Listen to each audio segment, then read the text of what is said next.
Right. Shotgun? Check. Smoke grenades? Check. Rabid My Little Pony repellent? Double check. It's the 5 games for Doomsday Expeditions. Oof, Stevie, here we are. It's happening. We're sat on a train, for those who are listening, we're sat on the train. It is 8 o'clock a.m. German, Central European German time. And we're on our way to where, Stevie? The city that probably no one else is excited to visit today or any other day. Ever. I was speaking to someone about this the other day. I was talking about something, and I was talking about how I was going to go. I was talking. I needed. Do you mind? Unbelievable. I was thinking of a place that was an example. You're saying we're going in the direction of Cologne. That's right. We're not going to Cologne. Next stop is Spandau, then. Spandau Ballet. Yeah. There's not even a ballet in Spandau. It's ironic, isn't it? It's not much. There's a nice beer garden there. Actually, the largest Renaissance fortress, the largest remaining intact Renaissance fortress is in Spandau, Ben. That's very exciting. Do you know your knowledge of history is not only dull, it's also quite intrusive. The bastions are actually quite interesting. They're in this like star formation, and there are like art galleries inside now you can visit. Oh, right. Yeah, Spandau, Berlin. Yep. Amazing. Yeah, so I was trying to think of a city that is like the sort of archetype of sort of nothing. And I chose Essen because, as much as I love it... Essen, you mean European City of Culture, 1995? Exactly. The Paris of Nordrhein-Westfalen. I'm sure Wolverhampton was City of Culture at some point. I think it's like, is your city crap? Does no one want to go there? Well, hang on. Is it full of racists? Essen has the become City of Culture. Essen has the Zollverein, which is a UNESCO World Heritage decommissioned coal mine. That's fascinating. I visited it last year, and there is actually a giant block of coal in the shape of a cube, and I thought this is a real-life resource cube. It's true. Yeah. But did you know... It's got the Furtwängler art gallery, which you've never visited. And how many years have you been going to Essen? Oh, this is my 10th year now. Well, I went to my first Essen in 2012. We missed a couple for a reason. Yeah. Let's not talk about it. So let's go over the different attractions of Essen that you visited. All right, number 1, the Messe. Yeah, I've been to the Messe. Yeah. Okay. Number 2. No, number 2 on the list. Number 2 on the list. No, that's all I've done. That's the full list. That's my full Essen. First Patrick's? Oh, Irish pub. I've been to the Irish pub, yeah. Train station. Okay, so this year we're going to turn it around, and you're going to get out there and actually see more of the city. Do you know what? Then maybe you won't insult it so much. So Essen was a bit different last year because it was a bit smaller. It was a bit more intimate. Do you know what my favourite bit? A little bit maskier. Little bit maskier. That's if we're sounding a bit muffled on this, it's because we're wearing masks on the train, of course. But you know what my favourite bit of Essen last year was? The drinking? Because that's your favourite bit every year? No, that's just like, it's like saying, oh, wake up in the morning, love the breathing. I was just going to say, my favourite part about being alive is breathing. Right. No, what is your favourite part of Essen? Not going to the museum with you. It was great. The Zollverein was great, though. It was really good, very interesting. I learned about the history of mineralogy and coal mining and various other types of mining in Germany. I've attended museums with you before. Do I tend to enjoy it? I think you enjoy the first 5-10 minutes. You have a look around. Do I love the fact that you read every bloody plaque in the I don't museum? understand. You're an intelligent, inquisitive person. Yep. You listen to all these history podcasts. I do. In Our Times, the rest is history. You read books. I do read books. You're very clever about working your knowledge about history and politics into your conversation in a way that very few other people do. Certainly, very few people in the board gaming world. Yet you have no patience for museums. I don't understand. Museums are dull, aren't they? No, they're dull, aren't they? You got to bring part of yourself. Oh, Jana, to the museum. Sat opposite us has just pulled out a panneau raisin. Now I want to say something about this panneau raisin because I've been watching. It's got a tail. Exactly my point. We were watching Bake Off the other day. You shouldn't have tails on a panneau raisin. Yeah, this is not correct. Having this tail like that. You're supposed. You went to Pret a Manger and did you buy a cheese and pickle sandwich for me? You went to the fucking station at 7:15. You could have done that. Unbelievable. Tuck your tail, Jana. Anyway, so we're on our way to Essen. Yep. What are you anticipating this year? It's going to be different from last year. Different from last year. I mean, every year I go in with this sort of this anxiety, this FOMO that I'm just like, I'm not going to get the right games. I'm not going to see enough. I'm going to miss something. I go through all the lists multiple times. It's like I'm trying to curate the perfect selection. Okay, why? And it's ridiculous because I'm crazy. Is this conscious, or is it just you have something in you, you have this desire to extract as much experience out of a situation as possible, and that makes you anxious? I think that's the positive way of looking at it. Yeah. I actually think it's just like a psychological personality defect. Right. And I need to like let go and chill out. I don't need to buy every game. The thing is, most of the games, I don't really want to own them. I don't need to own them. No. I just want to play them once. But the problem with this fucking hobby is that if you even want to play most of the games, you either buy them and play them once and then sell them, give them away, put them on your shelf, or you don't ever get to play them. Like, I was thinking about Cat in the Box. Right. Looks really clever, right? Looks great. Looks like Heisenberg's uncertainty principle as a game. Exactly. I really want this game, but I'm sure that like one play and I'll be satisfied with it, you know? I'll be done with it. Yeah, I mean, this is the thing. And I don't want to have to buy it to find that out. What's really fascinating about gaming, and it's something I felt myself pull back from. I mean, partly due to life experience, but also partly just, I think it's a natural evolution, but also, I think going on Board Game Instagram. Natural evolution of what?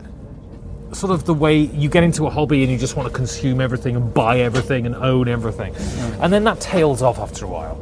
But I think it's interesting, especially going on Board Game Instagram. I don't think that's the correct definition of evolution, though. I think evolution is something that occurs over like many generations. Well, if we're talking evolution, it doesn't pertain to a change that you undergo in your lifetime. You know as well as I do, you supercilious prick, that words have different meanings in different contexts. Yeah, but this is a very particular technical term, and this is not what evolution means. I'm using it. I'm not using it in the technical sense. I'm using it in the sense of well, maybe the man on the street. Maybe there's a better term. You know, like you've matured, you've grown. No, I've evolved. You've changed, but you haven't. I've evolved. Look at you. Like Americans devolve. Look at you. How dare you? Sorry, you were saying. It's considered very de rigueur for your knuckles to drag on the floor, I'll have you know. Oh, look at me, I'm European. I use terms like de rigueur. Anyway, so, but going on Board Game Instagram, it is so focused on compelling you to buy stuff. It is just a marketing platform, and I've seen that, and it's dispiriting. But at the same time, although Essen is that condensed, it is also wonderfly affirming. What I'm looking forward to is the thing that I've been preparing for now for about 6 weeks. Is meeting. Did you see that? We got our first passive-aggressive sigh from a German person. We did. I'm really looking forward to meeting up with those people that I haven't seen in years. 3 years now. Because there are a lot of people that were not there last year, right? Exactly. Yeah, makes sense. So I'm going to meet Penny Schechter. I'm going to meet some of the American dudes. And it's going to be this most wonderful, affirming experience, is my hope.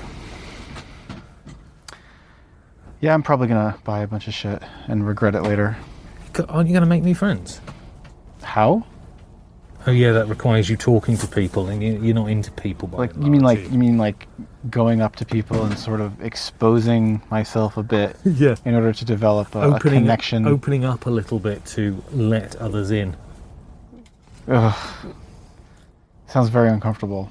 All right, so what is our plan for today? What do you think? What if people actually like? I mean, I'm not a board game celebrity like you, no, but I've been doing this for a while now. What if people actually like want to introduce themselves to me because I've been on this podcast? Can you imagine that? Like, oh, it's Steve. Yeah. And I've got to like make, light banter with them and act like it's not deeply uncomfortable for me. What if they're like... Because you have to be nice to your fans, right? What if they're like, I want to engage in 30 seconds of conversation with you. Are you going to cry? 30 seconds? I know. I mean, like, hey, yeah, thanks for watching, Thanks for watching. 5G4D on patreon.com. That's what you want to say. See you later. Anyway, so, yeah. So what are we going to do today? What's the plan? Well, We've got to let the listeners in on the full experience. All right, well, You finally convinced me to sell games at Essen this year, and I've sold 3, which I think is not bad. Not bad. Not bad. We need to stash them somewhere, so I don't have to carry them around today. We need to get into the Messe. Yeah. It's like really exciting to see like the whole thing under construction the day before. You see, it's one of those things, right? It gives you the feeling of... So I'm an actor, right? Not that anyone listening to this has ever heard me mention that before. And a thespian. The point is, my favourite part of doing a play is hanging around in the theatre before the play goes up. Mm-hmm. Because it's that sort of illicit's not the word, but sort of unique experience that one gets when one is involved in the thing, right? The normal punter comes into the theatre, sits in the seat, watches the play and leaves. They don't get to go backstage. They don't get to see the set being built. They don't get to experience the sort of milieu in which the thing is created, to see behind the curtain. And I love the first day of Essen. I love that, walking in and seeing things under construction and being able to walk through it. And what always astonishes me about big events is how chaotic they are the day before. How seemingly you look at it and go, this is never going to be finished on time. This is nuts. Yeah, last year we were there the night before. Like, how are they going to pull this off? And then it's always done. It's magic. And that's because, I'm a flouncy artist type and I have no idea how to use a hammer. Now, we do have one very important appointment today. What's that? And it's probably going to be the only chance we get any time with him at all. As you know, I'm going to just show you my T-shirt, Ben. What am I wearing? Steve there? is resplendent. The Spiel Works T-shirt. I am the relatively recently appointed creative director of Spielworks, and I need to stop by the Spielworks booth to talk to Uli about the plan for the show. I've been tweeting at him, like trying to figure out like who's doing which game pitches when. Like I figure I'm going to handle most of them. Sure. He's not getting back to me. He's just making a bunch of rude comments. I assume that the internet's not so strong where he is in Germany, so he just hasn't seen the messages. We'll cut this part out. It was exciting, isn't it? Yeah, so I need to, we need to touch base with Uli, figure out, the deal for the coming weekend. I've got a bunch of games I'm going to pitch to him. Yeah. Probably he's going to go with my ideas, but, we have to, give everyone a chance to, I might modify some of the pitches that I hear, though, for Spielworks. Well, exactly. It's like you could put my own unique twist on them. And then... Der für uns Begleiterstück, da haben wir noch einen Zug ein bisschen technische Probleme da. Der Lokführer muss jetzt noch einen Befehl schreiben und dann hoffen wir, dass wir die Weiterfahrt fortsetzen können. So for the listeners, the man on the train has just said they've got a technical problem and they're going to see what's happening and then hopefully, he said, we can go forward. You know what? German trains, you can say what you will about them, they are extremely reliable. Reliably unreliable. All right, and then tonight... only fortunately me, because I was the only one who got an invite, I'm going to the Deutsche Spielpreis ceremony. Yeah. Which is going to be fun, isn't it? So you're leaving me with these two. Yeah. And then, we're going to go and see the opening of the Messe. I'm going to go to the prize ceremony and watch the awards being presented. No, you're not going to watch the awards being presented. You're going to get blind drunk. You're going to chat up a storm with everyone at the table. Me, I'm the center of attention. Those aren't mutually exclusive things. You're probably not even going to remember who won the award. Ben Maddox for Best Podcast 5 Games of Doomsday, wasn't it? Drucken die Daumen. Here we are, Essen, day 0. I'm here with the podfather of gaming. Yes, indeed. So how many... You sure everybody knows who that is? Or can I even say Stephen Barnacore? Oh, sorry. The podfather of gaming. I'm supposed to be a professional at this. So, how many people have you had whacked in your life? I could tell you, but then I'd have to whack you. So I probably should not go on record by saying that. Because can I blackmail you? Is that a possibility? Maybe you could. After that juicy Stronghold game sale, you must be loaded. It helped retirement, let's put it that way. It helped retirement. All right, first question. You've just got back. I heard you just talking to a group about it now. Yep. From the World Series of Board Games. Yep.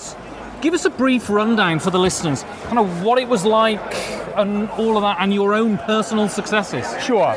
So on a high level, what they did was they had 16 what they called ring events.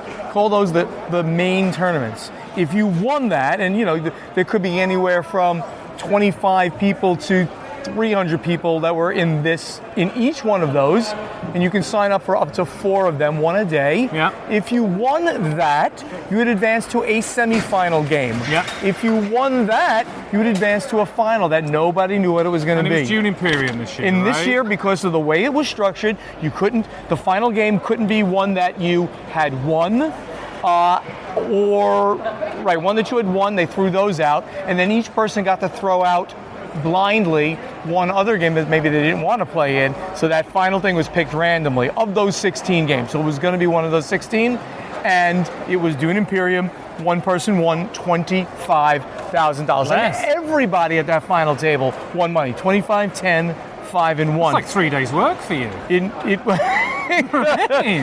and it was just literally the camaraderie was great, sportsmanship. Everybody was just having a good time with all of it. Sure, there's always going to be some hurt feelings not to win the tournament or to win the big prize, but it really looked like a very fun event for everybody that was there. So I got on the stream a little bit and was watching it, and it felt like a World Series of Poker sort of event, right? With the commentary and all that, and it seemed really great. But we've been talking about it in our group and sort of going, but how the fuck do they make any money at this, right? So I mean, you're a business dude. I mean, what do you think of the future for this event? So they did not. They did this and did not make money this year. I believe next year will be the time where they will break even / make some money, and then after that, it will do well. They literally are, and the gentleman who's running it, John is his name. He is very wealthy, and he is doing it literally out of the goodness of his heart, but with the goal of growing it to become that thing that will make money. Do you think there's a market for it? Because what you need is an audience for something like that. You absolutely do. I think that there absolutely is, and the way they're structuring it, and the way that they're bringing in content creators and media personalities. Not me, I used to add. They need a bit of British class. Like myself, to help them publicize it, I think that in the end, it's going to be successful. They needed the growth year. They needed people like me to take a chance. Now, they flew me out, and I just did work for them just to help them out. They needed this year to do that bit of publicity. Now, all the gamers who were there, who had this great time, will take that experience home and say, hey, buddies, spouse, you got to come with me next year and enjoy yourself. So I think it's going to be a successful event over time. This was just their growth year. Sure. It's all right. We're at Essen. We're at Essen. If I'm not mistaken, this is your first non-business Essen. Am I right? That would be right. 19 was the last time I was here. They didn't run it in 20. I was not here last year, so this is my first time here, literally as a spectator. How does it feel? Is it weird? Yes and no. Yeah, yes. I normally would be sitting at a booth right now, taking meetings and/or setting up that booth, and just getting stressed out. Like, all the games here, is everything here? What games do I need to sign and things like that? So it is simply wonderful just to walk around, shake hands, talk to all my friends here, take an interview once in a while. It's my first interview. Congratulations, and literally just have a good time. And that's what I'm doing right now, having a good time. So, I mean, I've noticed, you've got a folder with stuff in. So I assume that it's a bit of a busman's holiday as opposed to, simply having a laugh. What do you want to get out of it? What do I want to get out of Essen this year? I literally want to get back to having a good time with my friends. I'm having, for the listener here, we're having our photos taken. For Kathleen Mercury. Oh, Kathleen is the best. And so it's not a business thing. It is not. It is not. There'll be people who will kind of solicit me for certain business and things like that, and I do make connections with people for free. I don't monetize myself at all right now. I don't. Any content that I create and put up there is simply for the love and joy of doing it. So yeah, absolutely, just hanging out with friends. Doing some games, buying some games, going to some parties. I'm here to have fun, spread the love of the hobby. My last question then, what game are you most looking forward to here? Easy, War of the Ring, the card game. So Me too. So War of the Ring is my number one game. Exactly. I was lucky enough to be at Gen Con, and Roberto Di Meglio, he himself gave me the demo of the game. Fantastic. I then got a demo copy only a few weeks ago, played it again at Dice Tower Retreat, and then was able to pass it on to another reviewer to go take it. So I've been publicizing that, and I'm absolutely looking forward to grabbing that game. I know all about it. It plays great. It's based on my favorite IP. It does not play like the board game, which is good. It's different, but it'll scratch the itch of a really epic feeling card game like War of the Ring, the board game. Okay, one more question then. That's okay. Yes, it's good. Rings of Power. What's your view? Oh, I love it. No, and I mean, there's a lot of people like naysaying. You don't think it's absolute dog shit? I truly think it is beautiful. I think it's honestly awful. I'm so sorry that you think that. I'm so sorry that it's just so wrong about it. I mean, it's laughably bad. Oh, that's really comically terrible that you would say such a thing, because you're so wrong. Now, I haven't seen the last. Now, I forgot when it dropped, so I might have missed. I've seen the first 3 episodes, and honest to God, my chin was on the floor of how poor it is. Oh wow! And how it's amazing how wrong you could be. How at odds with Tolkien it is. I mean, so at odds with Tolkien. All right, so look. All right, so there's just the 30 seconds on this. They have to squeeze 4,000 years into. I mean, they don't know. Into a series. They've got 5 seasons. They don't have to. You can't have the humans in season 1 be there in season 5 if you're doing 4,000 years. You can't. Of course you can't. So they did it so that you would have a buy-in for Isildur and Elendil to be there at the end. They don't exist right now. They shouldn't be there at Numenor right now, but they're trying to bring it together. And I'm a huge Tolkienophile, so we can go trivia head to head on this kind of stuff. But if you're going to do it on the big screen or the small screen, they're doing what they can do to keep the audience engaged with characters. Well, I'm afraid on this we're going to have to agree to disagree. Okay. And at some point we're going to have some beers and some swear words. Okay, we'll do that. So, Mr. Stephen Bonaparte, thank you ever so much for your time. Thank you so much, Ben. First proper sale. Essen Day 0, here we are. H-Town Games with Fox Mulder. Say hello. Paul Mulders. We're with Fox Mulder. he's Actually, the funny thing about that, in high school, his nickname was Scully. Really? Yeah, he had a bald hat, so we've he was got Scully. Mulder and Scully. Yeah, Mulder and Scully. And me, I'm here too. And Steve Cyrek. The reason we're recording is that we're with New Belgian. It's Belgian, right? It's Dutch. You're Dutch. We're Dutch. What's Dutch the difference? Explain it to an American, so an American can understand. And much worse beer. Sorry.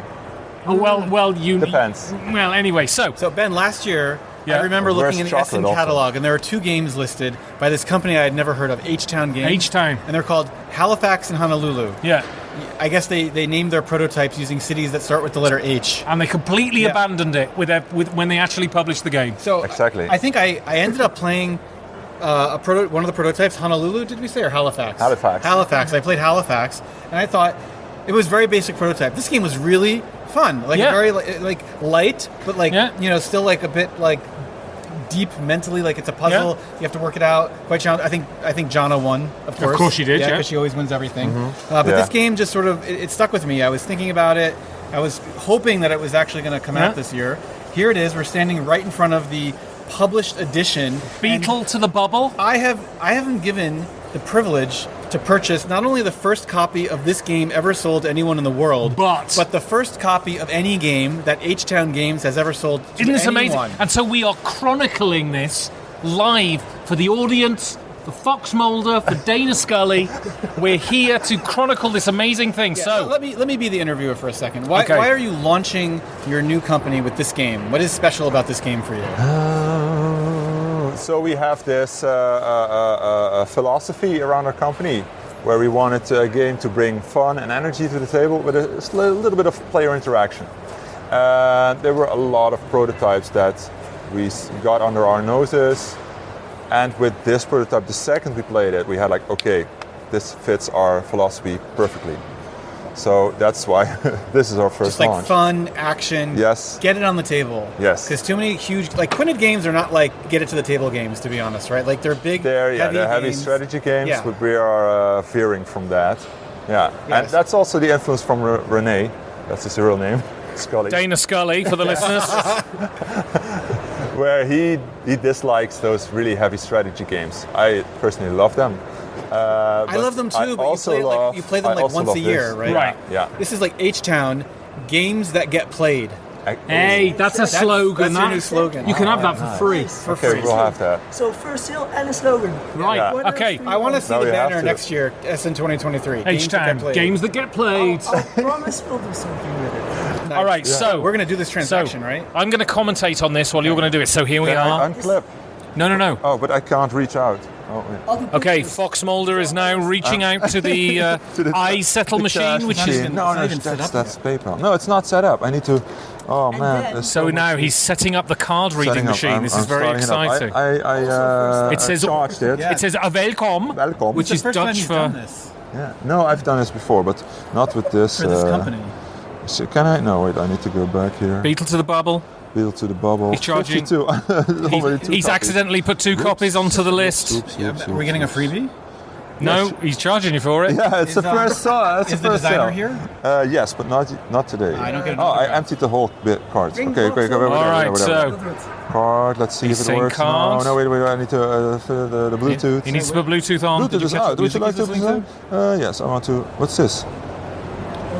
Opnieuw verbinden met pinapparaat. Even wachten. It says hold on a second. It says connect Please with wait. Hello. connect with pineapples. It says. Were you just Let's reading try it, Dutch? let's try Wait, it. Are you going to commentate? Oh, it's already done. And Steve is It's done. placing the It's card. He's placing the card, It's You should be videoing that. and it's, and a red cross has. Hello? Oh no, sorry. I need to. I need to do This the is going. workaround. This I is need to do going the very workaround. well. This is going very well. Yes. All right, we're going to make It's this a good happen. test. I'm very optimistic about the I'm really future for happy H-Town we're games opening. here. I'm actually I'm working really for you. happy we're opening tomorrow, so we can test this If every out. transaction goes this smoothly. Now I need to do the whole spoofing. First game, last game. Oh, we're in Germany. And now we have Fox Mulder looking through his apps here. It's a very There's low nothing there. Can't find them. Oh, there we are. I'm not sure if this is legal. Yeah, no What are we talking. doing? What are we doing? I'm gonna move to the Netherlands. He's installing a VPN, and he's sorry. he's not. No, he's he's not. No, I'm not in Amsterdam at all. I'm going to Rotterdam. Fuck Amsterdam. Yeah, that's Fuck right. Amsterdam. I don't know enough about Holland. I hope my Dutch Internacine Dutch. I hope my Dutch listeners aren't offended by Are you this. from Rotterdam? We're actually not from. We live in Rotterdam. Yeah, we live in We're Rotterdam. From the south. The south? Deep south. H-Town. South of Netherlands. H-Town. H-Town. So it's like 20 minutes from Amsterdam. It's like 3 hours from Amsterdam. I'm a brilliant commentator. I should be hired for the World Series of Board Games. By car. This is great for the listeners. 2 conversations going on at the same time. Sorry, yeah. Yeah, that's. I'm trying to bloody log history for your company Shall here. we do cash? Maybe they're from Delft. Delft, that's it. Or Antwerp. Near Antwerp. There are way too many options here. I say we'll do a cash. Utrecht. I'm going to keep saying Dutch cities. Down. It's with a, Eindhoven. I'm gonna give you a hint. It starts with an H. H-Town. What? If you guess the name within now and 2 minutes, you get the game for free. No phones. Get the go. Wait. What's the name of that town that's got it's like part of it's in Belgium and part of it's in the Netherlands? It's like Harl, Nassau, something. Oh yeah. No, yeah. There's Look, hurry up. We're ruining his podcast. This is entertainment for the people here. Oh yeah. Sorry. So can't Fox find it, Mulder's sorry. going through a thing. Let's do it cash. What's Yeah, the I name of think the we need town to in the go Netherlands cash. with an H? I have no bloody idea. Haarlem? Haarlem, it's Oh. wrong. No, it's wrong. No, what a shame. The Hague. Den Hagen. Oh, yeah, good dice. Hertogenbos. Hertogenbos. I'm not. There's too much. They're going to have to take cash. There's too much pressure. They're going to have to sorry. take cash. Do cash, because otherwise Amsterdam. I like it, but Okay, Steve's Reference to the wire, by the way. Yeah. you have cash. Steve's putting his card back in his wallet and he's reaching for his cash. You have Can cash. you, He pulls out his cash. The fanny pack from there. Look at the size of it. 50. Gives them Do you have 50 any euros. I do not. Okay, we're fine. We'll have not a fanny pack, but a penny pack. So, That's a nice Fox, fun. how do you feel about your first sale? This is insane. Beetle to the bubble. There's a tenner and a fiver.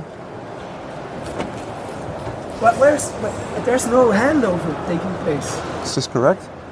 What? So 27.50. He gave you 50, so that's. I'm going to give him 250 back. That's 22.50. No. Yeah. So I'm going to retract. So you've given him. That's the one where the. He's already taken it. You've got to give him extra now. Oh.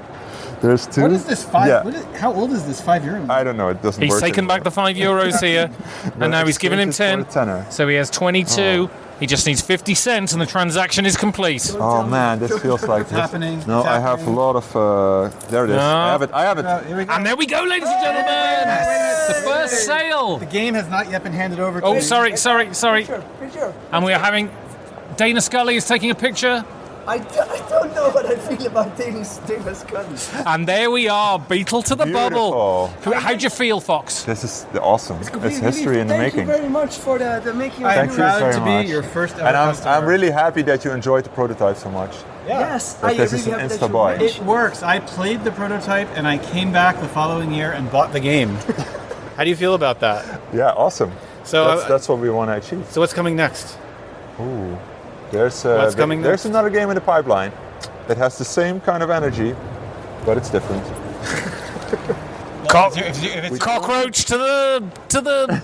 Oh, so let me get him in C. I can't think of anything. Anyway, Fox Mulder. Oh yeah. So actually, we had a prototype. It was about tulips, bulbs, and very so Dutch. I had the brilliant idea to name that game "Bulb to the Beetle." Amazing. You're a genius. Fox Mulder, Dana Scully, thank you very much. Thank you guys. So Essen Day Zero, walking through the halls as they're being built, and I'm here with the international man of gaming, the Crocs ambassador for the West Coast of America, Johnny Pack. Johnny, how's things? They're good. I'm over 24 hours awake from delayed planes. For the not being listeners, able to there's sleep Bruno and all that. Cathala just casually walking by Yeah, there. we just walked by Bruno Cathala. That was really cool. Yes, so. Anyway, yeah, so I'm loopy. We just saw Cathala. We're holding beers. We're walking. So this is. It's not your first Essen, but is it your first Essen here as a professional, in a professional capacity? So 2019, I came out with Final Frontier, and that was my first year attending and professional. So it was my first rodeo, and I got to see and go crazy. I bought a massive pile of games. I had 3 games released at that Essen, which was, after a decade of suffering, and all of a sudden 3 games come out at once. It was a little splash that was fun, and got to demo those. 2 of them were at Final Frontier, and 1 was with Board and Dice. And as we walk by, we see the legendary Martin Wallace there holding court. I'm just gonna grab him a second. Young Martin, how's things? Very good. I booked a table at Peppercorn for tomorrow, yeah? Right, what time is it? 7:30. 7:30. So we'll meet here and head down, yeah? Whereabouts do you want to meet here? We can text, but wherever's good for you. Yeah, I have no idea. We'll sort it out. Yeah. Frankly, I'm on the razzle dazzle right now, so I might have a friend coming. Did you book it for 2? there's loads of places. I booked a table for 10. Tony's going to come. Some of my friends are going to come, so it's a thing. Oh, okay, that's fine. Excellent. Okay. Yeah. See you later. See you later. Right. So, so two legends in a 2-minute period right now. So how is this for you? Because like when I first came to Essen and I first got into gaming and I was learning about game designers, before I ended up, I don't want it to sound like a humble brag, but it is to some extent. Before I interviewed all of them, right? Right. It was like I would see these people and they felt like celebrities. Does that still feel when you see Bruno Cathala and Martin Wallace? Do you still feel, ooh, these people are... Yeah, I've never seen Martin Wallace in person, so that was a moment like, there he is. I shook Cathala's hand briefly in 2019. That was exciting. But I do remember that feeling. I was walking to do something mundane, and just straight across my path, like a black cat, there goes Anton Bauza. And it was just like, ding, ding. Yeah. So. I remember seeing Uwe Rosenberg for the first time, and it was just like, ooh, Rosenberg.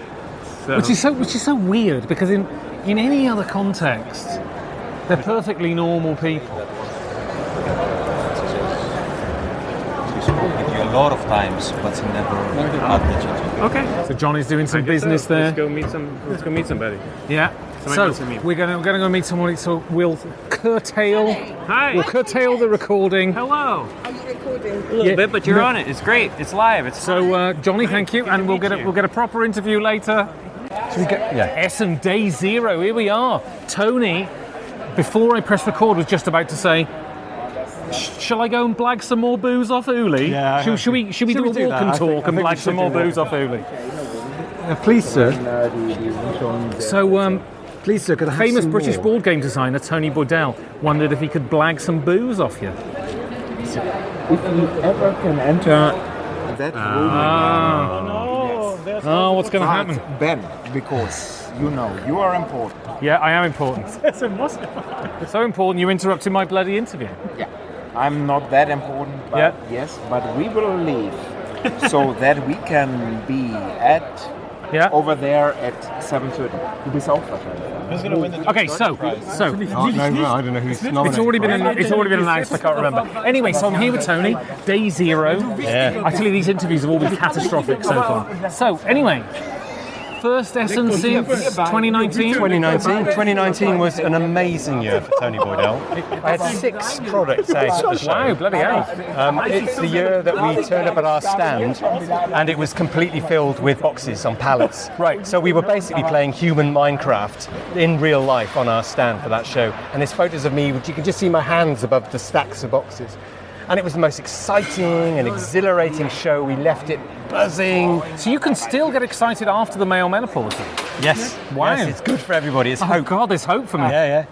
45 degrees, mate. That's what I can get to now, and I'm bloody pleased. So, you're not here as an exhibitor anymore. First Essen as a non-exhibitor? First, yeah, because I wasn't here for the pandemic year 2020, and I wasn't here for the soft re-release last year, obviously, when it was very low and much lower numbers. Yeah, sure. So how does it feel then? I mean, you haven't actually, it's Wednesday night, the convention hasn't opened, but how does it feel to be here? Same as always. I love the Wednesday setup, and that's probably the one thing I miss. It's the best day of the week, right? Yeah, I miss it the most, not being involved in actually setting up a stand. But the moment I walked through the entrance to Hall 5, it was, I'm home. I'm back in my spiritual gaming home. So you haven't seen the surprise stair booth yet? No, they're in Hall 5, I believe. So what do you think you'll feel like?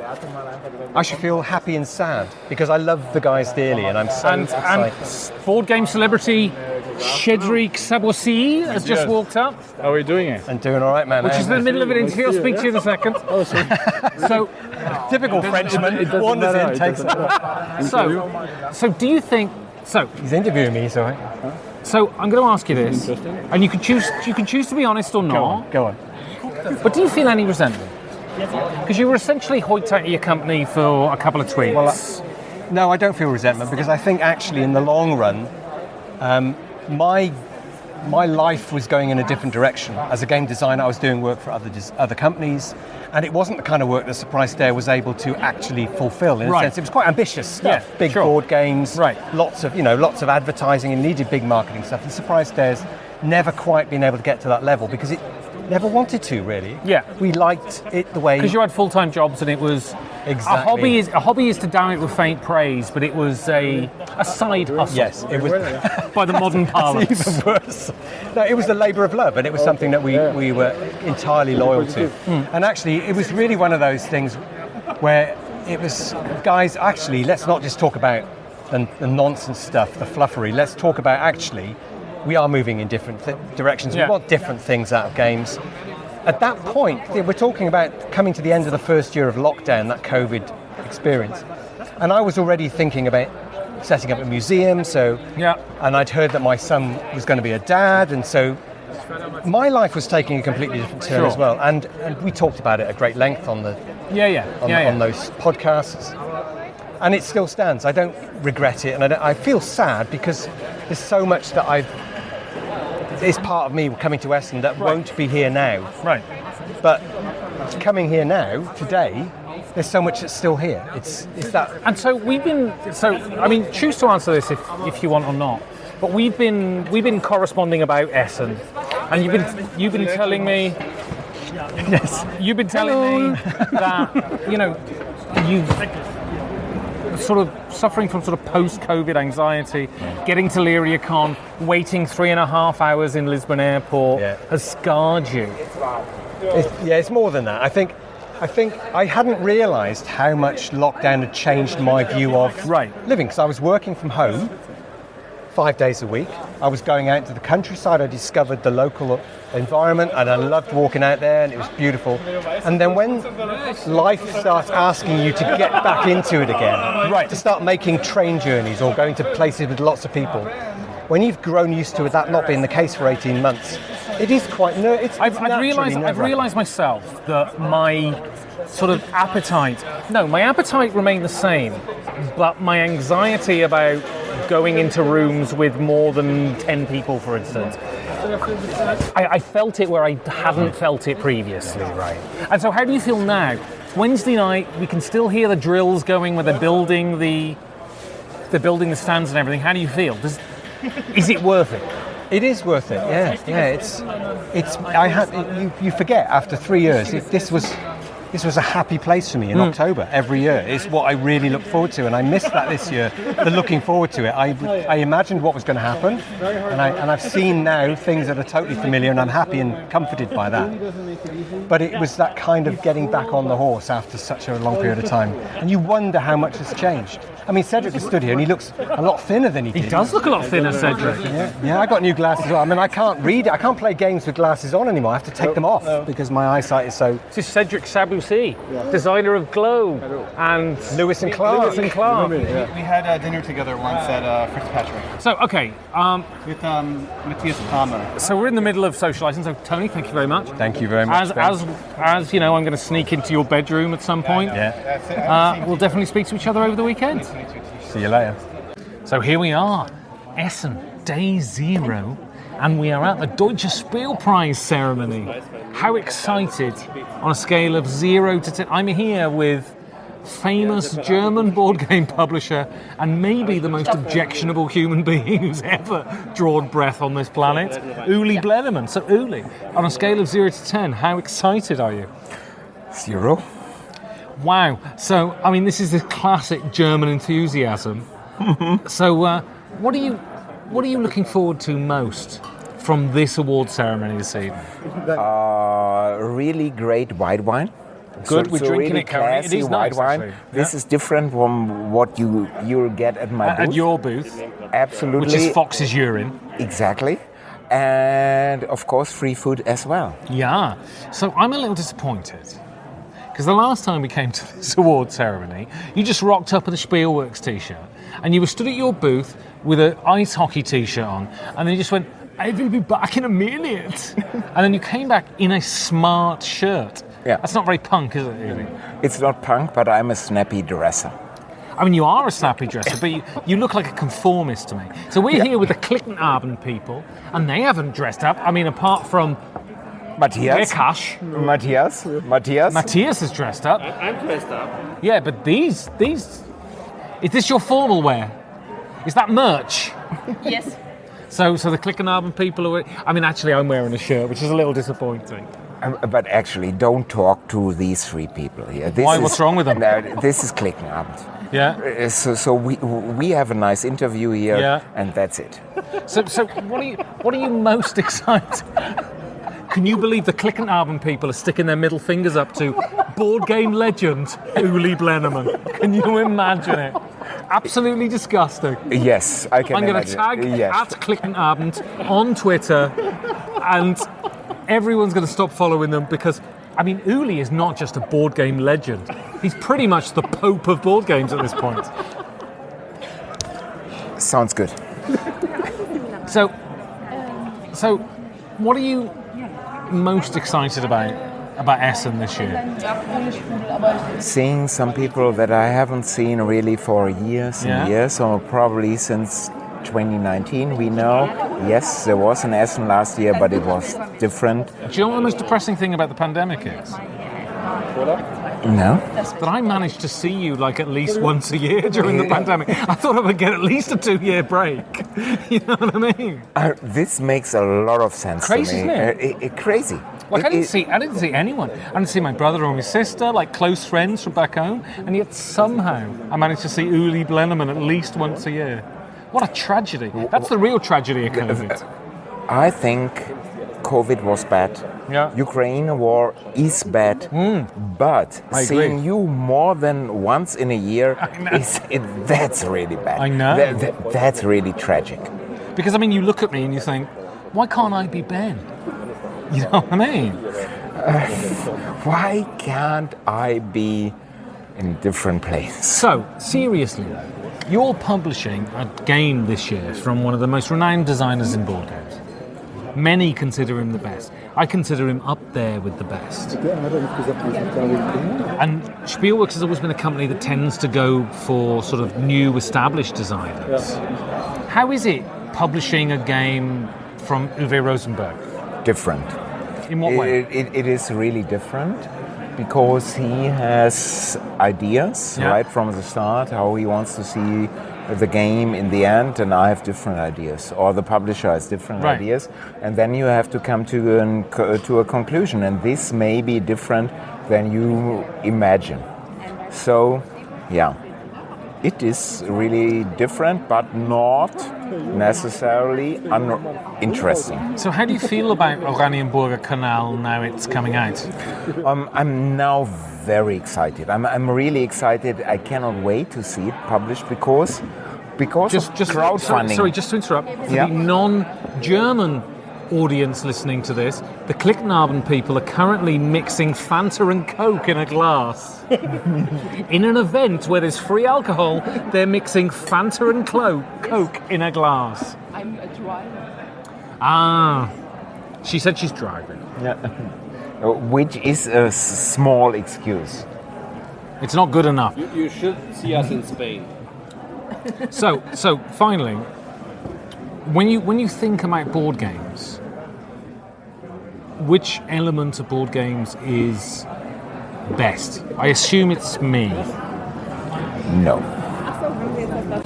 All right, so I'm here, Essen, Day 7, Deutsche Spielpreis Award Ceremony. You're listening to this after listening to the wise words of the Pope of board gaming, Uli Blennerman, and I'm here with Andy from Klicknabend. Now, most of you listen to this are probably in the States, so you probably don't know who Klicknabend are, but they're legends within the German board gaming world. Can you give the listeners just a brief explanation of who you are, what you do, all of that sort of gubbins? Oh, all right. As a Klicknabend, right? Exactly. All right. So my name is Snooker. I'm the chief of Klicknabend. It's a board game website since 2005. So for the English speakers, Klicknabend would translate to what? A group of people in the evening. Right. So clique for the listeners. A clicker is a group of people, but it's in English it's a clique.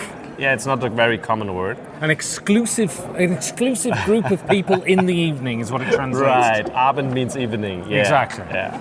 So, and we do news, videos, and stuff like that. And last time I checked, because somebody asked me, we did the first board game video before Board Games with Scott. That's quite impressive.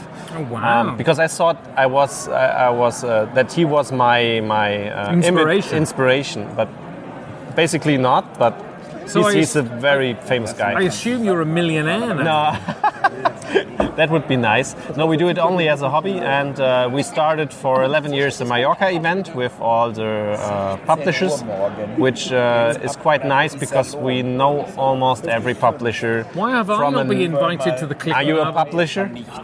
I'm not part of the clique. I mean, that's clearly what it is. No, are you a board game publisher? No, I am the Board Game Podcast of Record. Right, so you are the press, and press is not invited there. It's unbelievable. There's only one press. But yeah, we have got a lot of friends in the board game industry by publishing companies, and we love to chat with them, make humor stuff. So an interesting question then. Do you see a conflict of interest in being a reviewing website and being friends with publishers? I think it would be a problem when I would be in the jury of Spiel des Jahres. Okay. But I'm not. So basically my opinion is not quite important. Sure, but I guess my question is, because I wrestle with this, because I review board games myself, so I wrestle with this question myself. Because the nature of the board game industry is that you are friends with publishers, right? Yeah. Does that affect, do you feel like it affects your neutrality? In a review and stuff like that. Exactly, yeah. I try not to. Basically, I know some, let's call them, they're board game friends. They're not private friends of mine, but I like them. We have there a nice thing with Ravensburger. Philipp Spriggs there is one of the guys who's there as an editor. Right. And I miscredited one game which he basically laughed with a 0, so the lowest number which you can get. And basically each time he sees me, he makes fun about it. So he's fine with it.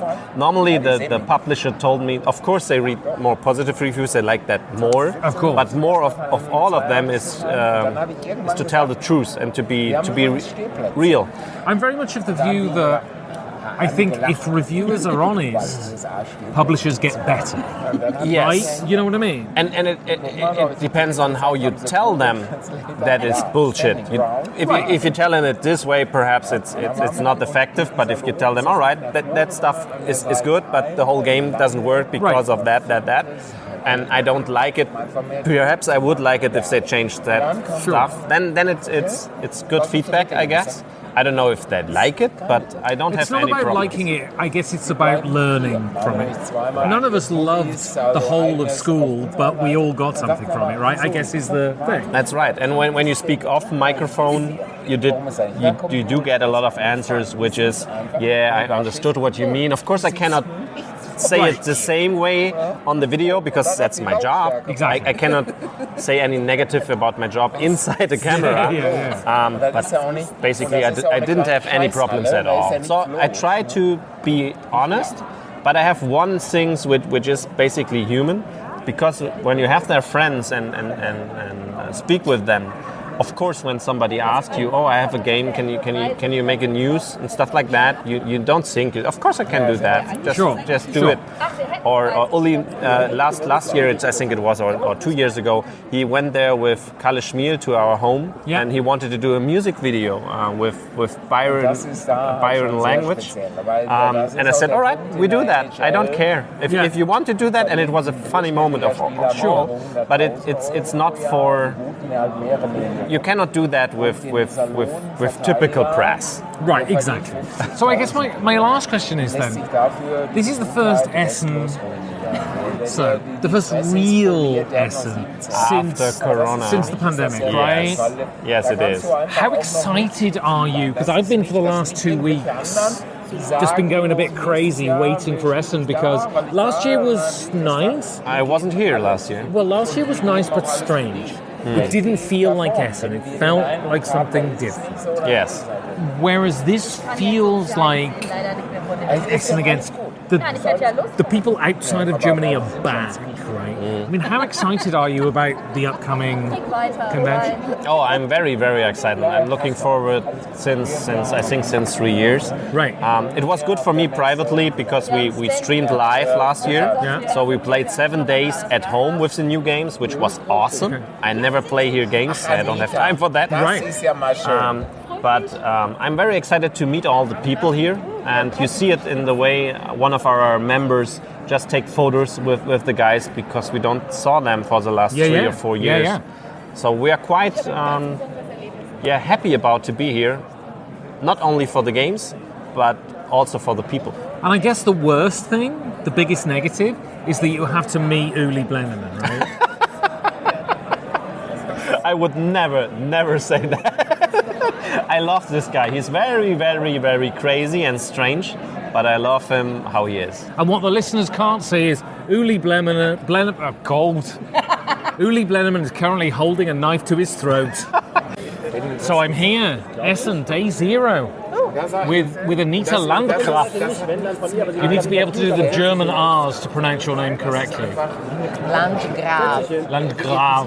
Yeah. She is the CEO, president, owner, queen of White Castle Games, which is the most prominent board game representational agency in the industry. Hell yeah! Exactly. And so, first question, how excited are you to be... I mean, I guess you were here last year. Yes. Right.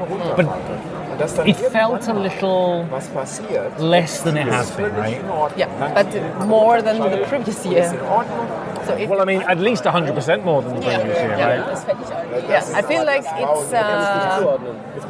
it feels more like pre-COVID this year. Yeah, totally. A lot more international people. A lot of hugging. I love the hugging. Do you? Yeah, you do. Well, I'm English, right? We don't like public displays of affection. Is that so? But you publicly cry when your queen dies. No, I mean me personally. Well, we're not going to get into it, but me personally. No, we publicly stand in queues. That's the most British thing. True. You stand in queues and you drink cups of tea. That's what you do. That's why you like coming here, because you can stand in queue in order to get the game you want. Exactly. I feel very natural. So what are you looking for? So generally, what do you look for at Essen, and what are you looking for this year? We are, like me and my colleague Andy, who's also here, we are always on both sides of the story. So on the one hand, we're looking for new game ideas from designers. Yeah. And on the other hand, we brought games that we already signed and show them to publishers to get them signed. So do you take the burden off the designer? What do you mean by the burden of the designer? So, I mean, I'm not a game designer, but I speak to many and they come to conventions and they say, oh my god, I have to go from stand to stand and pitch. And do you do that? Yeah. You do the pitching? Yeah. I mean, of course, we try to make it as professional as possible and arrange all the appointments up front and everything. But yeah, we do pitch concepts from different game designers. And how do you be good at that? What was the question? How are you good at that? What do you do that makes you good at it? Because I assume you must be. We are very informed. I think that's the one thing that the publishers also like about us pitching to them, because we show them concepts that fit their portfolio or that might fit their portfolio. So we don't have, for games which we show to everyone, we like really check, we do a lot of background checks on what have they released previously. We ask them, we are in touch personally, what are you looking for, what kind of concepts would you like to see. I think that's one thing, to go very informed and really show stuff that they might be able to publish. And also I'm very passionate about games, and so I love to pitch them. And I'm not sour if something is turned down. I don't try to hold on to it as long as possible. When I left drama school, every audition I had that I didn't get, which was most of them, it was like 2 weeks on the sofa going, oh, what the fuck have I done? But it gets to a point where you realise that it's probably not you why it gets rejected.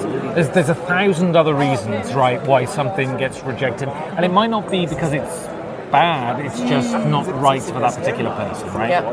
Yeah, and not the right timing or whatever. There's so many reasons why a game is turned down, and I think an important realization of every game designer is that 90% is being rejected. Right. And you have to take your motivation out of these 10%, right, where somebody says yes and the game is successful, because it's only one step. You get a yes and then a publisher takes it in and they test it, and then maybe it's rejected, or maybe it gets forward and then it's maybe published, but the audience doesn't like it in the end. Right. You can only do as good as possible, exactly, and then see how far you can go. So it's interesting. You're in an interesting position that most board game people, almost all board game people, have never been in, is that you've managed to convert a board game concept into a TV show.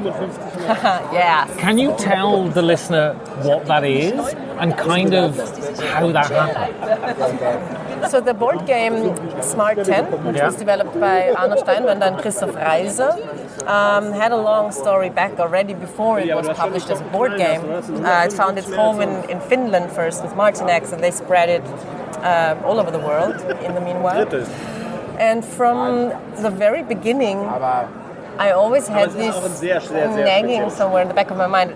I felt like this could be an entertaining TV show. Right.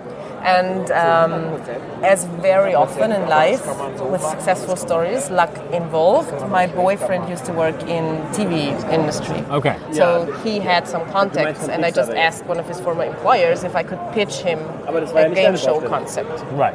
And they loved it. It took a long time again after they saw it for the first time until it was released, but that was the whole story. As I said, very often it's just ambition and luck and being nice to people.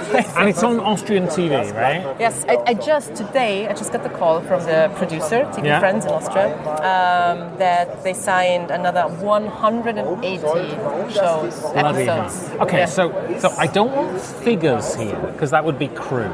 But I assume White Castle makes, when a contract like that happens, White Castle makes money, right? Yes.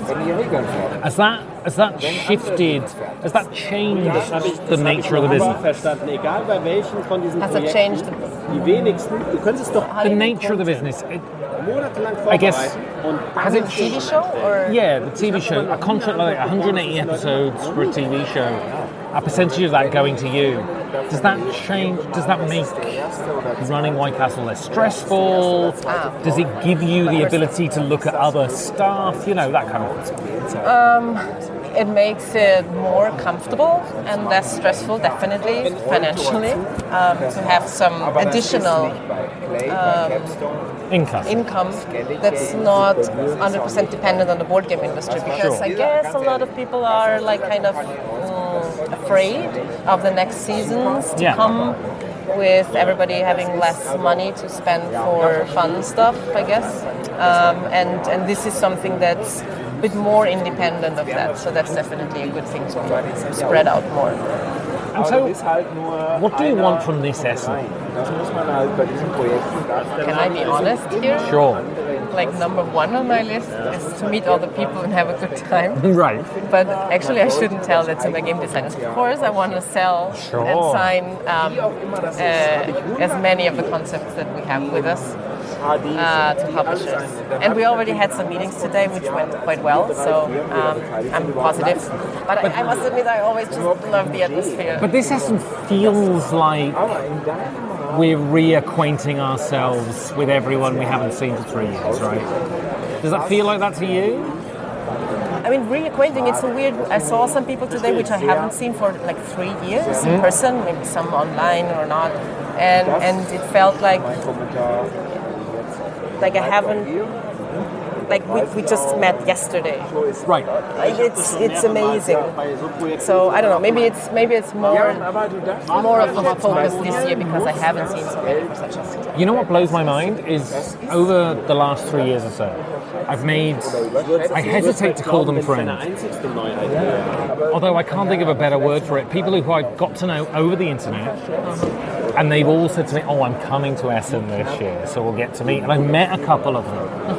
And there's always that worry that, I mean, who were they in person, you know? And it's all been very easy, very effortless, and, you know, really sort of like, oh, you are normal people, you're not, you know what I mean? Yeah, I mean, I think that saying is true, that knowing a person when playing a game gives you a lot more insight than just speaking to someone. And also I think you may speak to people over the internet a lot, but it doesn't feel like you've really met them until you actually see them in person, right?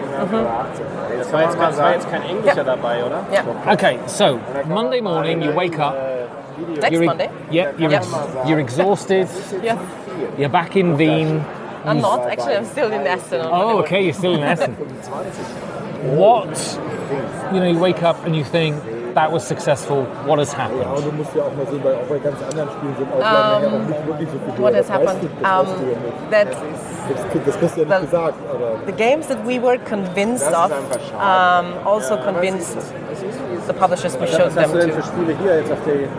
And that our new board games, which are released here, are successful. People having a good time with them. Fantastic. Well, Anita Landgraf, thank you very much. Thank you. So I am very honoured to be at the Deutsche Spielpreis ceremony with Herr Jelinek, the mayor of Essen, and we're going to do the rest of this interview in German, but I'm going to translate it at the same time in English. Aber danke vielmals, dass du dieses Interview gemacht hast. So, meine erste Frage, my first question is, wie wichtig ist es für Essen, dieser event? So, how important is it for Essen, the Spiel, this event? Also, für Essen und für die Messe Essen, also aber auch für die Stadt Essen, ist es sehr, sehr wichtig, dass diese Spielemesse, so wie sie auch vor der Corona-Zeit war, wir haben ja 2 Jahre aussetzen müssen aufgrund von Corona, wieder hier in dieser Messe Essen stattfindet. Und man sieht auch an den Menschen hier aus Essen und nicht nur aus Essen, sondern auch aus der Umgebung heraus, wie viele Menschen zu dieser Spielemesse kommen. Ich selbst war ja auch, weil ich auch im Aufsichtsrat dieser Messe bin, mehrere Male hier, um mal zu sehen, wie das so alles abläuft. Und ich war nicht nur überrascht, ich war überwältigt darüber, wie viele Leute hier in den einzelnen Hallen sind, wie viele Leute an den einzelnen Tischen sind, die spielen. Es ist so weit gegangen, dass Kinder und Jugendliche auf dem Boden gesessen haben und haben ihre Spiele gespielt. So it's very important to us, and it's very surprising that how many people had come to this event, and people had sat at tables, and then children had sat on the floor to wait to play for games, and so it's very clear that for this city, this event is very important. Und so, ich habe ihn gesehen vor 2019. Ein paar Rede gemacht in dieser Zeremonie. Ist das für dich, für ihn, ist das für ihn irgendwas, das ist ein Problem oder macht das Spaß für ihn? Es ist für mich kein Problem, das haben wir ja heute auch gesehen. Sorry, I just asked him whether he comes to this ceremony and is it fun or is it a problem for him? Nein, es ist für mich kein Problem. Ich komme gerne hier hin, denn es macht mir einfach Spaß. Es macht mir Spaß, hier mit den Menschen oder zu reden, beziehungsweise ich rede und die Menschen applaudieren hinterher, weil ich diese Messe dann eröffne. Es macht mir unheimlich viel Spaß, diese Spielemesse zu eröffnen, weil ich weiß, das funktioniert wunderbar alles. Es ist alles wunderbar vorbereitet von Seiten der Aussteller, es ist alles wunderbar vorbereitet von der Messe Essen. Die Mitarbeiter der Messe Essen arbeiten ja auch dann mit, sodass alles wunderbar ist. Also ich weiß das ganz genau und deshalb macht es mir auch Spaß und ist für mich auch eine Herzensangelegenheit, auch diese Spielemesse eröffnen zu können. So basically, he's saying that it's no problem at all, and it's great fun to come to the Spielemesse in Essen, and to open it is a traditional thing that he does, and it's wonderful for his heart. And so, for our listeners that are English speakers Entschuldigung, ich spreche Deutsch. Okay, ja. So, unsere Zuhörer, das kennt gar nichts über Essen, weil Essen ist eine kleine Stadt in Deutschland, aber für die Spielewelt ist die größte Spielewelt der Welt. Wenn wir nicht bei das Spiel kommen, was können wir in Essen machen? Wir haben in Essen... Sorry. I just asked the mayor here, so, you know, we're all gamers, we love Essen and everything, but if we're not coming to Essen for games, what can we do in Essen? Also, wir haben in Essen, wir sind ja mal ein Industriestandort gewesen. Mit Bergwerken, mit Hütten. Krupp in Essen ist ja sicher eine Bedeutung auch in der ganzen Welt, wenn man so will. Gut, Krupp gibt es ja immer noch, aber nicht mehr in dieser Produktion, wie es mal in der Vergangenheit war. So, ich muss sagen, wer nach Essen kommt, der kann sehen, der kann das größte Bergwerk der Welt besichtigen, denn wir sind ja seit 2010 sind wir ja Kulturhauptstadt Europas mit dem Bergwerk der Zeche Zollverein geworden. Und da kommen auch Menschen aus allen Nationen hin, jeden Tag und besichtigen diese Messe. Da gibt es auch Führungen, wenn man will. Man kann auch Details besichtigen. Also alles, was es so gibt, das ist da auf der Zeche Zollverein vorhanden. Das ist toll. Wir haben als nächstes in der Kultur das Aalto-Theater, wir haben das Grillo-Theater, aber wir haben auch sehr viel Grün. Die meisten Menschen, als die Kulturhauptstadt eröffnet wurde, habe ich sehr viele Menschen aus aller Welt im Rathaus empfangen. Und als erstes sind die immer in der 22. Etage. Und als erstes sind die immer zum Fenster gegangen und der Ausspruch kam, Borch ist hier grün. Denn die Menschen, die jetzt außerhalb des Ruhrgebietes wohnen und natürlich auch außerhalb Essen wohnen, meinen immer noch, hier ist es so wie zu Zeiten der Industrialisierung. Das ist nicht mehr so. Und da arbeite ich auch dran. Und alle Menschen, die auch außerhalb Essens mal zu uns kommen und eine Besichtigung machen, denen erzähle ich das auch immer. Ich habe mir, das darf ich vielleicht auch noch mal sagen, so 3 Schlagsätze bereitgelegt, um die Menschen darauf einzustimmen. Der erste Satz ist, wir leben nicht mehr unter Tage. Der zweite Satz ist, wir laufen nicht mehr mit schwarzen Gesichtern herum, obwohl das nie so war. Mit schwarzen Gesichtern rum. Und der dritte Satz ist, wir sind die grünste Stadt, die hier in Nordrhein-Westfalen. So, das habe ich so verbreitet und vor Beginn meiner Rede. Dann haben alle gelacht oder viele haben gelacht und wussten aber, worauf ich hinaus wollte. Und das habe ich auch in meiner Rede dann immer so eingebaut, um den Menschen klarzumachen, wie gesagt, wir sind keine Industriestadt mehr, aber hier kann man hinkommen, hier kann man Urlaub machen, hier kann man zu dem Baldener gehen, zum Baldener See gehen, zur Ruhr gehen, denn die Ruhr fließt durch den Baldener See und viele andere Dinge kann man hier auch machen. Und ich glaube, wer einmal hier war, der kommt auch wieder. Da bin ich fest von überzeugt. So, I feel like the mayor has told me a lot of very interesting stuff for my listeners. I can only give them a little bit of what he said. But what he said is that Essen is a industrial city that is not so industrial anymore, but there is so much in Essen that you can see. There are museums, there is countryside, it is no longer the Ruhrpott for the listeners. The Ruhrpott is the industrial area. So I come from Birmingham, which is in the same thing in England. The Ruhrpott, the West Midlands is the same thing. But if you come here, you will find something interesting, that it will do something for you, and you will find green and industrial things. So thank you very much for your time. Gerne. Und ja, danke vielmals und hoffentlich wir sehen uns nächstes Jahr in dieser Stadt. In alter Frische. Genau. Oder in neuer Frische, ganz wie man will. Danke. So it's Essen Day 0 and I'm here with Florian Hesse from the Spiel Warenmesse, who's the representative of the new owner of Spiel. So to speak, yeah. So it's been really interesting for us. I mean, we've been following Spiel for many years. Sure. With a little bit of jealousy. And so it's really good to be here now as the owner, but it's not really the owner, but as part of the event, and really to be able to look at it really from a different perspective. So you're allowed to tell me whatever you wish to tell me, but how did the takeover of the Spielmesse happen?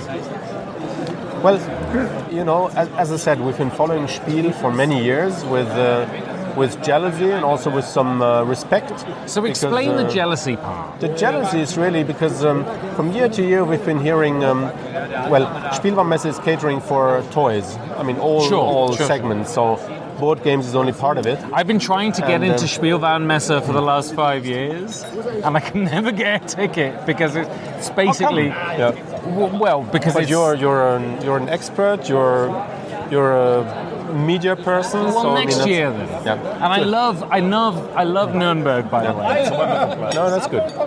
And anyway, but the jealousy came from the fact that whenever sometimes we met, not always, but we met some people that are focusing on the board game segment, and they were telling us, look, between Essen and Nuremberg, frankly, if we had to choose, we go to Essen. Right. And that hurt. Sure. Anyway, so in a way it was, and we've been following also, although it's a show for the general public, it's been developing really steadily and very well in attracting more trade visitors and specialists. So that's what Spielwarenmesse is about. So really, it's not about competition, but it's really a different kind of segment they're catering for. But nevertheless, so we've been looking at it with a little bit of jealousy because some of the trade specialists were telling us Essen is the place to be. And so what do you do at the Spielwarenmesse? What is your role? Well, first we're really happy that we're entering. Also for us, it's very interesting because we don't have. No, you personally. What is your role at the Spielwarenmesse? Yeah. I'm one of the executive board members. Okay. We're 3 people in the executive board, and so we have different roles. One of my colleagues is looking after finance and controlling.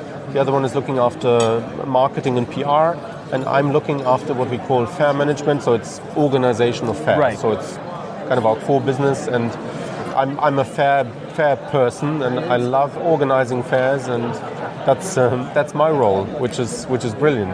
And so this is your first Essen Spiel, right? Oh no. Well, I mean, as the controlling interest. Yes, as the controlling interest. Yes, as fan, I can say of the Essen show, I've been following this for a number of years. But it's really different now to be in that role. And actually, when we took over, so to speak, the Spiel, there was some I don't know, some rumors. Oh, are they going to move it to Nuremberg and right. so on, which doesn't make sense after all. I mean, I love Nuremberg, so, but it doesn't make sense because the Ruhrgebiet here is.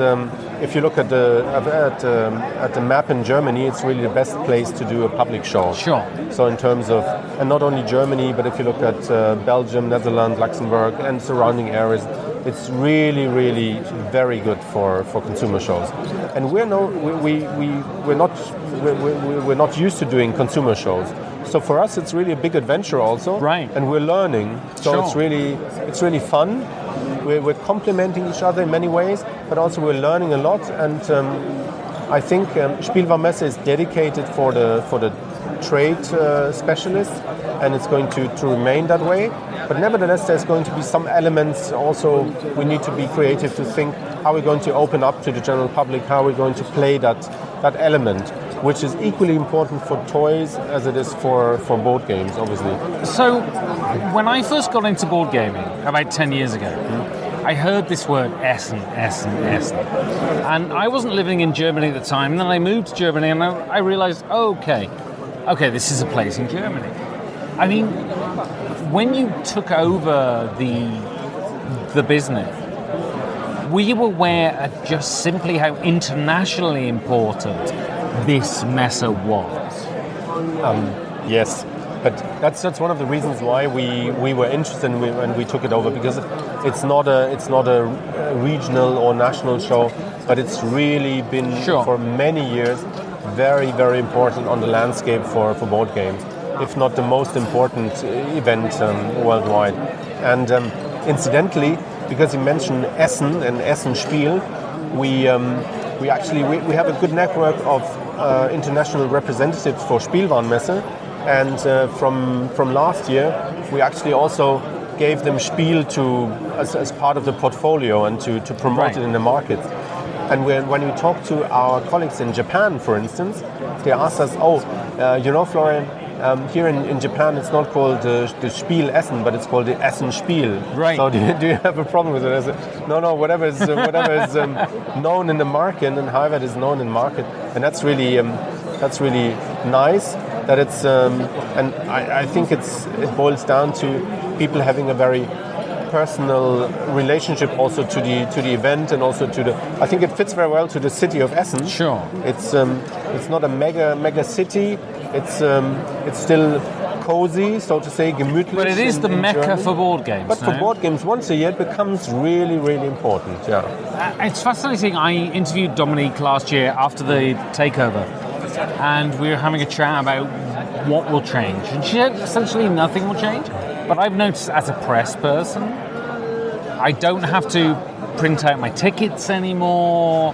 There is a much more of a sort of digital integration. Is that one of the things you thought, okay, we'll make this more sort of internety, for want of a better word? Yeah, definitely. It's funny that you mentioned the press tickets, and it's nice to hear, because that's when we heard that. So how are you doing exhibitor tickets or press tickets? And said, we're writing them by hand. We said, fine, we may have a better solution for that. So that in the beginning it was a bit difficult to put it mildly, to put it into action. But once it's up and running, it's definitely saving time and energy, and I think it's more convenient for everybody. Sure. And yeah. And so Spielwarenmesse is sort of a toy thing. I mean, what changes do you envisage happening to? Freut mich. Danke vielmals. What changes do you envisage happening to this convention, if any? Well, I think there's a lot of perspective, and there's a lot of things that we can develop. Although we'll be very careful not to change the original character. That's one thing we understood from even before we were interested in the show, that it's very, very special. It's and it has, as I said, it has its special characteristic. So whatever we do, we'll be very careful to preserve the good and to add something which adds value. So I think. So a lot of my board game friends have said sort of, okay, so basically Essen becomes a toy fair now. It's all action figures and all of that. Can you speak to my friends and say that is not going to be what Essen becomes? No, definitely. They can rest assured that it's not what we're intending to do, and that's not what's going to happen. As I said, we're preserving the original character, and it's toys is one thing. It's really a general market. It's a big market, but board games within it's really a different. It's a community within the market, and we're definitely going to preserve that. So there's not going to be any dilution of the concept in that sense. It's interesting. I think if more families are visiting the show, what's valuable and what's good is that you can also have some activity for the kids. Sure. So kids have a limited attention span, right? And if you want to explore, me too.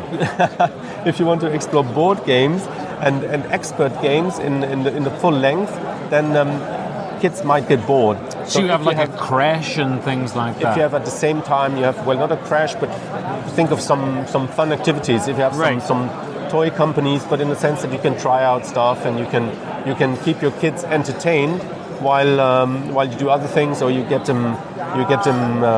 So everybody gets something out of it. So the parents get something out of it because they can concentrate more on the board games, and the kids can get something out of it because they can play, and also play in a more active sense. So that's one benefit I could see, and that's already put into action. But then, as I said, it's definitely not about dilution, and it's definitely going to be the specialized forum that it's known for, and that we want to preserve. Yeah. And so, as the guy from Spielwarenmesse who is doing their first Spiel now, what has surprised you? I mean, it's Wednesday, the convention hasn't really started yet, but what has surprised you in your first in-person event? Well, what surprised me most is the press conference we had today, because we do a press conference at Spielwarenmesse, which is a week before the show, and we get 40, 50 media representatives max. And today, when I was, it's in the same hall that we're in now here this evening. But when I saw it's like 200 plus, 250 plus people, that's quite impressive. So that was really a big wow moment for me. And then also moving on to the novelty display Neuheitenschau, which was very well attended, and a lot of what I always find inspiring is and much more than a Spielwarenmesse is many startups and small companies, small editors, and that's really something which is driving the market, and that's. I think the wonderful thing about Essen, right, is that you walk into one hall and you're like, it's a guy who's just decided this year I'm going to do something, and you get to buy his game, and it may be the best game in the world, right? Absolutely, yeah. It's full of surprises, and in that sense, it may be a little bit easier for board games to come in as a startup and to come in with your idea and to put it into reality than it is for toys. In toys, there's always some manufacturing more. Exactly. There's expense, right? Expense, as you say. So here it's really nice, as you said. It's some one-person show, and he came up with some idea, and he's putting it out to the market, testing it, and he's getting immediate feedback, and that's really amazing. Well, fantastic, Florian. Yeah. Thank you very much, and I look forward to your stewardship of Spiel over the next years. Absolutely. And thanks very much, Marat, and I'm looking forward to seeing you in Nuremberg finally. Hopefully. I'll send you an email. Absolutely. So I'm here with the head of Oink Games in Europe. So you've just been on the stage winning the Deutsche Spiel Prize. Yeah, and it was. How does that feel? Great. It was. It's a whole new world kind of for us because we're so small. I'm the only one in Germany. I'm like, there's no other employees or something. So Oink Games is an established games company. Yes. And so it feels like a big company. It is. It actually is a big company in Japan. Okay. It's one of the biggest board game companies in Japan, and I think board game fans in Japan definitely know Oink Games. Right. But in Germany, where there are so many board game publishers, we are very, very small. And the Oink Games subsidiary is very small still, even though it's been 6 years now. So, you came on the stage. Yes. And all of my friends around me said, you need to speak to this woman here. Really? Because they were like, she's so cool and she's so on top of her game and stuff. And I said to Uli Blenneman, yes, the worst person in the world. No. I said to him, so does she speak Japanese? And he went, I don't think so. And then you fluently spoke Japanese to him. So how do you know Japanese? So actually, I went to Japan when I was 17 years old as an exchange student. And then because I liked Japan a lot, I continued my Japanese studies in university. And then I lived in Japan for all summed up 3 years. Okay.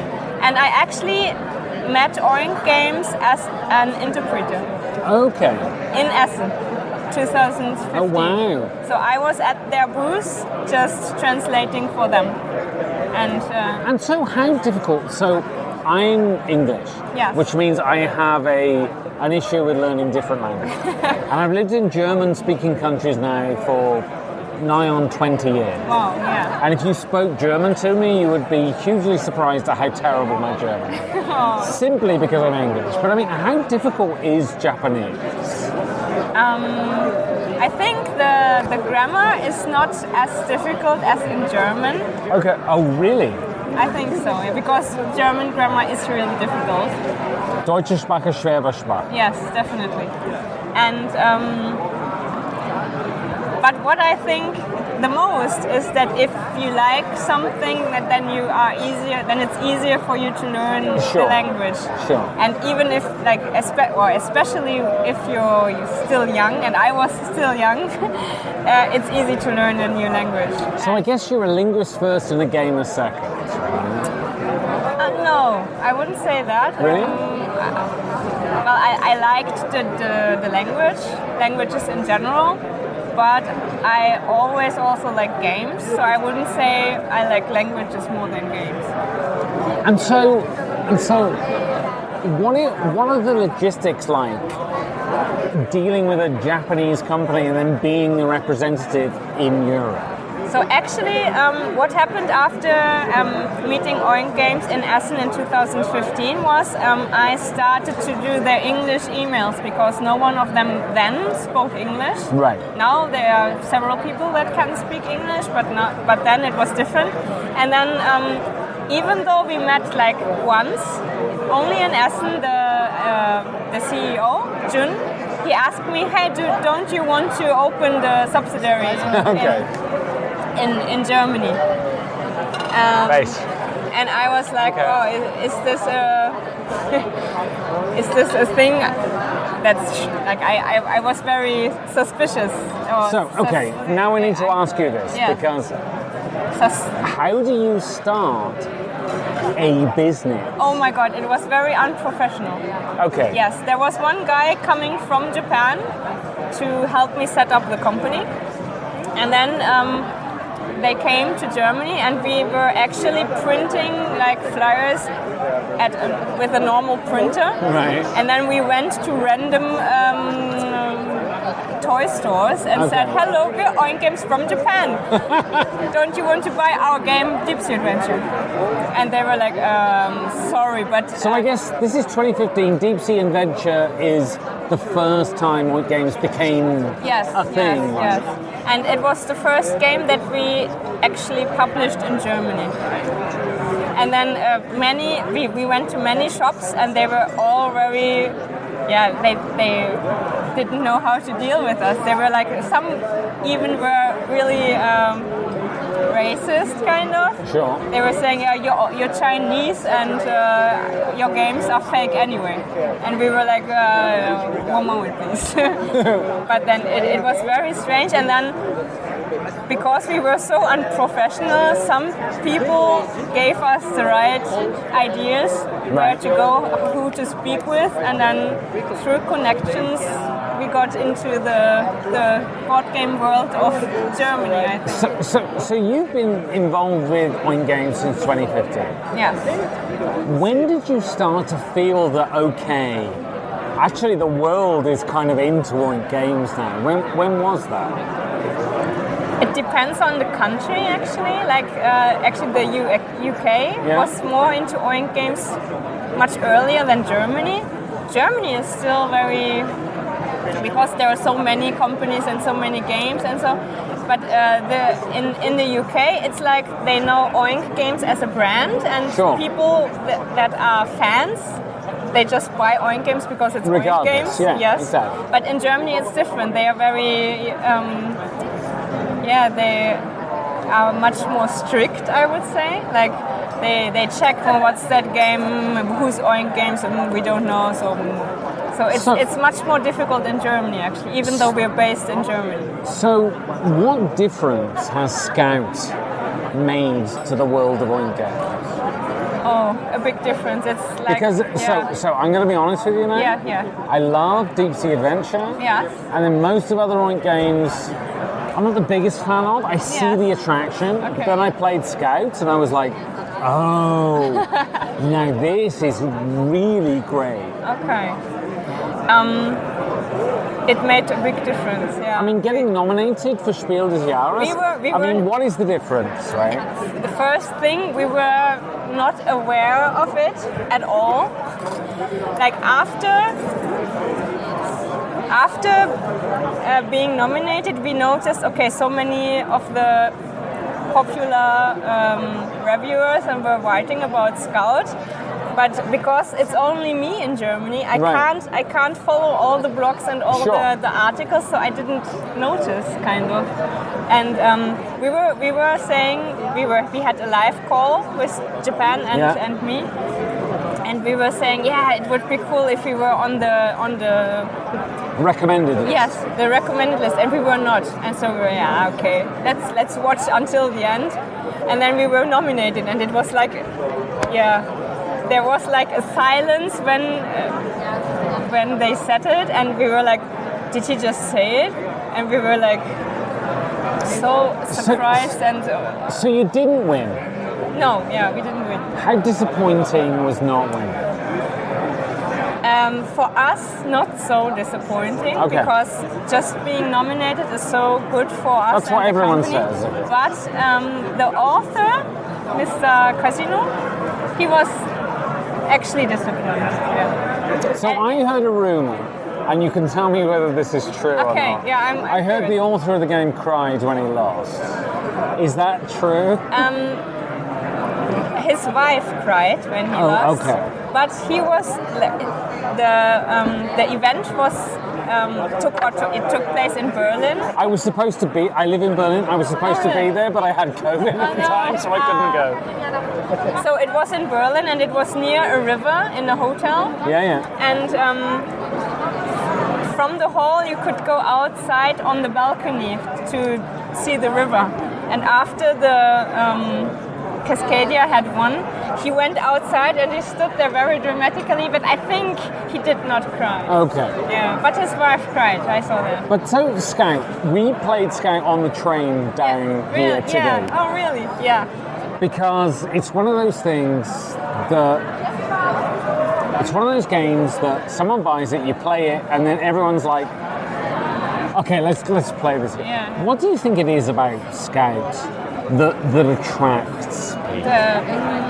Because it's not the theming, right? For me personally, it is you play one time and then you notice, I could have done this and this better, and you want to try again, kind of. You want to try something else. Or you, for example, before you, in the beginning where you can decide, do you switch your cards or not? And you decided, okay, I don't switch, but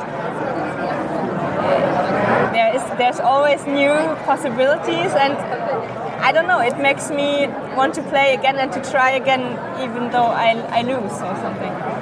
And so, what do Oink want from Essen Spiel 2026? I think we want to sell many games. Sure, of course. I think we want to be, or we want it to be a better year than the year before, and we want to have more connections. But I think we will get more people to know Oink games. That's actually the main thing we want. We want people to know the brand Oink games and not just one game, for example Scout. But Scout and Heyo are good good games to get the people know Oink games. Okay, or the brand. one last question.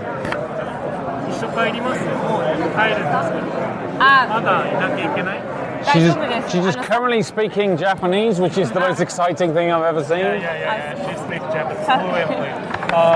佐々木さんはもう帰りました。帰りました。ジョンさんも。2人帰りたいって言うんで帰ろうと思うんですけど、一緒に大丈夫です。もうちょっと待ちます？いや、大丈夫です。自分で帰ります。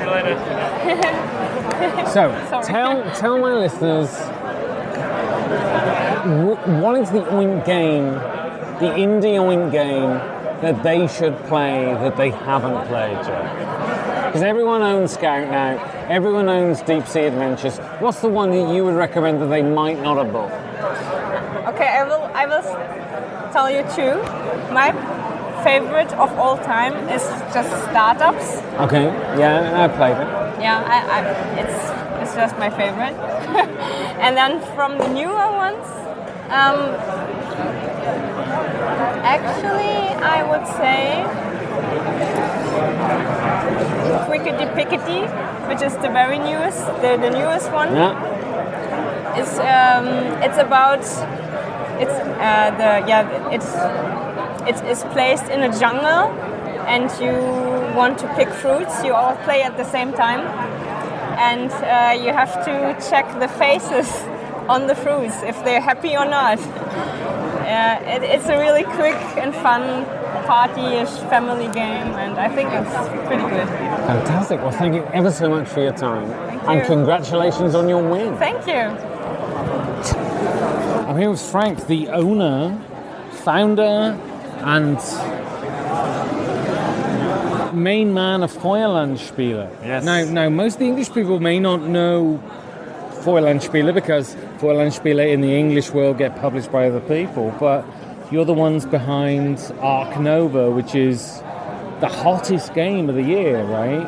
Yeah, thank you. Yeah, we are very lucky to have this game, and the success of Arc Nova is really amazing. Yeah. I mean, so tell me, was it a surprise that Arc Nova was so? Because Arc Nova is like terraforming Mars successful. Yeah, which is right. a really big thing. Right? Yeah, and exactly that's the point why it's not a surprise to me, or because when I first saw this game, it reminded me in a way of terraforming Mars. Right. And so I said, okay, this game has the potential to become the next terraforming Mars. Of course, you never know. Sure. And in the end, the huge success, you can't plan this kind of success. But I had the feeling that this game had a great, great potential. And so what's really interesting is, to what degree do you think Tom Vassell saying it was his number one favorite game of all time, to what degree do you think that lent to the success of the game? Well, it definitely helped, but it was not the key. Okay. In my opinion, a good game will always find its way to its success. And average game will never be successful. Right. No matter how many people say it's a great game. Because the people, they're smart. In total, they are smart. And in the group, they are quite smart, and they make the right choices. So Feuerland has published loads of really great games, right? That's true. And so, why? I mean, I guess my question is why? Who chooses the games to be published? Is it you? Do you have just great taste in games? In Germany, I mean, Terra Mystica is an incredible thing, right? In Germany, we have the saying, like, you need to have, what we say in German, like, you have to be lucky and you have to be talented. Sure. So, and I guess it's the same for Feuerland and for my person. Okay. You have to be lucky that you get the access to such games, and you have to be talented to make such great games into even more greater games, to be really successful and shiny games. And so, I mean, also Feuerland are famous in that they got the license for the hottest game, I think. So every 10 years you have a big game. Ticket to Ride, Dominion, and the big game of the teens was... Ticket to Ride Dominion is someone else, but... No. Yeah. You mean like these are the successor then? Wingspan. Yeah, Wingspan. And so you got the license for Wingspan. Yeah. I mean, how big has been the license for Wingspan for you? Quite big, because Wingspan is a very successful game all around the world, and in Germany especially it won the Kennerspiel, which gave it a great push. So it's important. I mean, the whole partnership... Does that change your company? A little bit, yes, because we are more like expert gamers, known for expert gamers in Germany, and Wingspan allowed it to have a more deeper penetration of the market, more popular to some customers or crowds that never heard of Feuerland before. So, of course, there was another step. I've spoken to Jamie about this. I've spoken to Elizabeth about it. I'd be interested to get your opinion. Why is Wingspan so successful? Maybe it's a little bit like Arc Nova, because it's a clever game, it's a good game, and it has animals in it. Animals, most people can agree on animals, right? Sure. So, and that's key. But apart from that, it's just a nice mechanic, and it's a well-done game, and it's a nice presentation. Wingspan, of course, just appeals to people, I don't know. And so this event we're at, the Deutsche Spielpreis, why is this important for the gaming industry? Well, because I think for us as Feuerland, which comes from like expert games, this award really reflects on this target group, the expert gamers, because it's more than the Spiel des Jahres, right? Definitely more, because Spiel des Jahres is a jury prize, and this is the by voting, popular vote. Right. So, and mostly the gamers are watching heavier games. Games we are best of, or that's at our heart. I don't Brilliant. know. One more question. What does Feuerland want from this year's Spiel? From this year's Spiel, to have fun. Yeah. We do not have an original Feuerland game ready for this year, so we are looking forward more to next year, but this year, yeah. But you have the simpler version of Terra Mystica, right? Yeah, but this is a special product. It's not. It is a Terra Nova. You're speaking of Terra Nova, but it's not officially not a Feuerland game. But it's a Cosmos. It's okay. It's going to be published with Cosmos, even though we are the one who developed it. Okay. Yeah. Well, brilliant, Frank. Thank you ever so much for your time. Yeah, my pleasure. And I hope Feuerland go from strength to strength. Thank you very much. Thank you for your kind words.